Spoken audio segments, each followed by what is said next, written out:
27 अक्टूबर 2013 ये एक ऐसा समय था जब 6 मौतें और 80 लोग घायल हो गए थे। नमस्कार, आप देख रहे हैं बिहार संवाददाता और मैं हूं आपके साथ आशुतोष उपाध्याय। देखिए, 2024 में लोकसभा चुनाव होना है। उससे पहले अगर एक नज़र डालेंगे नरेंद्र मोदी जो वर्तमान के प्रधानमंत्री हैं, और 2013 की मैं जिक्र कर रहा हूं इसलिए क्योंकि वो तत्कालीन मुख्यमंत्री गुजरात के हुआ करते थे। उस समय वो पटना आए थे, यानी कि बिहार में जो राजनीतिक सफ़र है, राजनीतिक गलियारों में जो बातें हैं, वहीं से उनकी शुरू हुई थी। एक तौर पे मान सकते हैं आप, क्योंकि 23 अक्टूबर नहीं, कुल मिला जुला के अगर वो जब आने वाले थे 27 अक्टूबर को, उस दिन हुंकार रैली का आयोजन किया गया था। 27 अक्टूबर को वह दिन था जब 6 लोग मारे गए थे आतंकी हमलों में, और उसके बाद से 80 घायल हुए थे। आपको बता दूं, उस समय जब तत्कालीन मुख्यमंत्री नरेंद्र मोदी आए थे प्रचार के लिए, तो उस समय गांधी मैदान में बम विस्फोट हुआ था, जिस दरमियान वहां बीजेपी के कार्यकर्ता और उसके बाद से लोगों की मौतें हुई थी।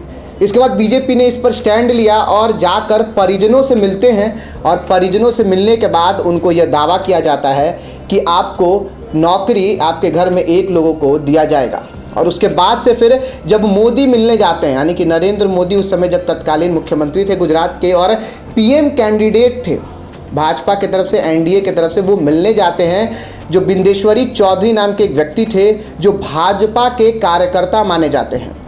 जी हाँ, बिल्कुल सही सुन रहे हैं, वो भाजपा के कार्यकर्ता थे। उनसे वो मिलने जाते हैं और उनको फिर 5 लाख रुपए का फंड, यानी कि उनको मुआवजा देते हैं पार्टी फंड से। उनका परिवार जो होता है वो लेने से मना कर देता है, कहता है कि जी नहीं, मैं इस फंड को नहीं लूँगा, इस मतलब पैसे मुआवजे को नहीं लूँगा। तो नरेंद्र मोदी का एक वाक्य होता है कि वो कहते हुए दिखते हैं कि हम भी परिवार जैसे हैं, हम भी परिवार में ही हैं, ये पैसे रख लो और एक नौकरी भी हम सुनिश्चित करेंगे और एक नौकरी भी आपको देंगे। अब देखिए, 10 साल बीत चुका है, 2024 का लोकसभा चुनाव जो है वो नज़दीक है, लेकिन वो नौकरियां वहां तक नहीं पहुंच पाई है। यानी कि जिस व्यक्ति को मिलना चाहिए था वो व्यक्ति तक नौकरी ही नहीं पहुंच पाई है। विपक्ष की बात करें तो विपक्ष हमेशा उस 15 लाख रुपए का मांग करता है, जो 15 लाख रुपए हर एक व्यक्ति के खाते में आना था। अगर स्पष्ट मानेंगे तो राहुल गांधी ने भी कुछ इस प्रकार से नहीं बोला था कि इस तरफ से आलू डालिए, उस तरफ से सोना निकलेगा। लेकिन अगर एक बात स्पष्ट समझ लें तो ये पूरा तरीका जो काम है वो पीआरओ का काम है, वो किया गया। और इसी के अगर आप परिप्रेक्ष्य में देखते हैं तो नरेंद्र मोदी जब बोले थे यहाँ पे एक संबोधन में, वो सभा को संबोधित कर रहे थे, उस समय वो बोले थे कि 15-15 लाख रुपए आ सकते हैं। यानी कि अगर विदेशों में इतना ब्लैक मनी है कि अगर वो लाया जाए तो हर एक के खाते में 15-15 लाख रुपए आ सकता है। विपक्ष जो है इसका दावा करती है, अभी वर्तमान में जो विपक्ष है, कि 15-15 लाख रुपए नहीं आया।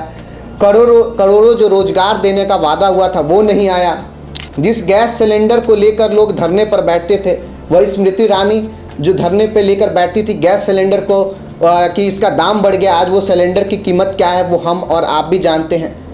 उसके बाद से जो महंगाई, बेरोजगारी, सबसे बड़ी जो उस समय एक नरेंद्र मोदी या फिर भ्रष्टाचार को लेकर नरेंद्र मोदी के पास जो एक सबसे बड़ा एक मुद्दा था, उसको लेकर वो सरकार में आए।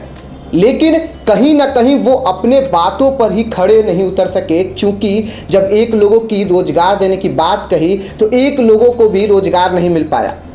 आपको स्पष्ट बता दूं कि बेगूसराय में एक प्रतिमा का अनावरण किया गया, एक प्रतिमा बनाया गया, जिसके बाद जो परिजन थे उन्होंने साफ साफ पहले मना कर दिया था कि जो प्रतिमा है वो नहीं बनना चाहिए, प्रतिमा नहीं बनेगा। और उसके बाद जब प्रतिमा बनता है तो सब भौचक के रह जाते हैं, आश्चर्य रह जाते हैं। कारण सिर्फ इतना है क्योंकि वो प्रतिमा किन्हीं और का रहता है। परिजन जो हैं, उनके पुत्र हैं अजय चौधरी, वो साफ साफ मना कर देते हैं कि ये हमारे पिता का मूर्ति, यानी कि स्टैचू, जो प्रतिमा बना है वो नहीं है। जी हाँ, मैं बात कर रहा हूँ बिंदेश्वरी चौधरी का, जो हुंकार रैली के दौरान उनकी मौत हो गई थी आतंकी घटनों में। और आप अगर स्पष्ट देखेंगे तो आतंकी घटना जो हुई थी उसमें राज्य सरकार और गृह मंत्रालय या केंद्र सरकार का हस्तक्षेप तो हुआ ही था, और ताबड़तोड़ छापेमारी हुई थी और एनआईए के द्वारा गिरफ्तार करके फिर उनको फांसी तक भी पहुंचा दिया गया। लेकिन अगर आप भाजपा से ये सवाल पूछते हैं कि आखिर आप उस व्यक्ति को आज तक रोजगार क्यों नहीं दे पाए? आप इतने रोजगार देने की बात कही थी, लेकिन आप अपने जो कार्यकर्ता आपका जीवन भर झंडा दोहा, झंडा पकड़ के रास्ते में घूमता रहा, उसको आप रोजगार नहीं दे पाए। जी हाँ, ये मैं नहीं, ये उनके परिजन कह रहे हैं, क्योंकि उनकी जो बेटी हैं या फिर जो अजय चौधरी उनके पुत्र हैं, वो ये साफ साफ तौर पे कह रहे हैं कि पिताजी जो थे वो हमेशा जीवन भर भाजपा का झंडा धोते रहे, लेकिन जब मौत उनकी हुई तो तमाम बड़े जो नेता थे भाजपा के, उन्हें सांत्वना देने घर पर पहुंचे, और साथ में अभी वर्तमान प्रधानमंत्री नरेंद्र मोदी भी पहुंचे, लेकिन नौकरी उनके घर तक नहीं पहुंच पाई। अब कारण क्या है ये तो नहीं पता, लेकिन एक बात और अगर स्पष्ट समझिए, कानूनी प्रक्रियाओं के माध्यम से अगर आप समझते हैं तो कोई ऐसा प्रावधान नहीं है कि आप अगर आतंकी हमलों में कोई व्यक्ति मारा गया हो तो उसको आप नौकरी दे दें। ये कोई प्रावधान नहीं है, क्योंकि इस पे पहले भी कई हाई कोर्ट ने इस पे रोक लगाया है, क्योंकि पहले भी बहुत सारी सरकारों ने ये देने का प्रयास किया है, लेकिन वो नहीं दे पाए।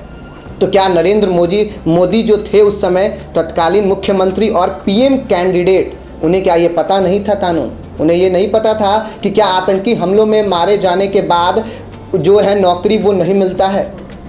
अगर आप भाजपा के प्रवक्ताओं से या भाजपा के लोगों से ये पूछते हैं कि क्या उन्हें नौकरी क्यों नहीं मिल पाई, तो भाजपा के लोग कहते हैं कि हम अति संवेदनशील हैं, अति गंभीर हैं इस मुद्दे को लेकर, लेकिन जो राज्य सरकार है वो गृह मंत्रालय यानी कि भारत सरकार का जो गृह मंत्रालय है वहाँ तक अपनी बात नहीं पहुँचा पाई, इसीलिए नौकरी नहीं मिली है।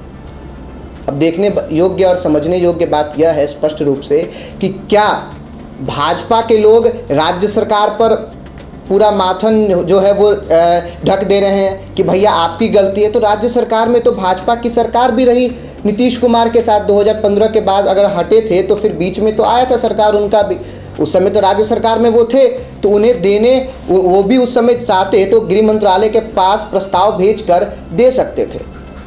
लेकिन अब आप समझिए कि जहां प्रतिमा ही उल्टा बन जा रहा है, प्रतिमा ही किन्हीं और का बन जा रहा है, तो नौकरी देने की बात तो अलग है। 2024 का लोकसभा चुनाव है और अभी आने वाला है, और तमाम जो विपक्षी पार्टियां हैं वो एकजुट हो रही हैं, और 23 जून को पटना में बैठक भी होने वाला है।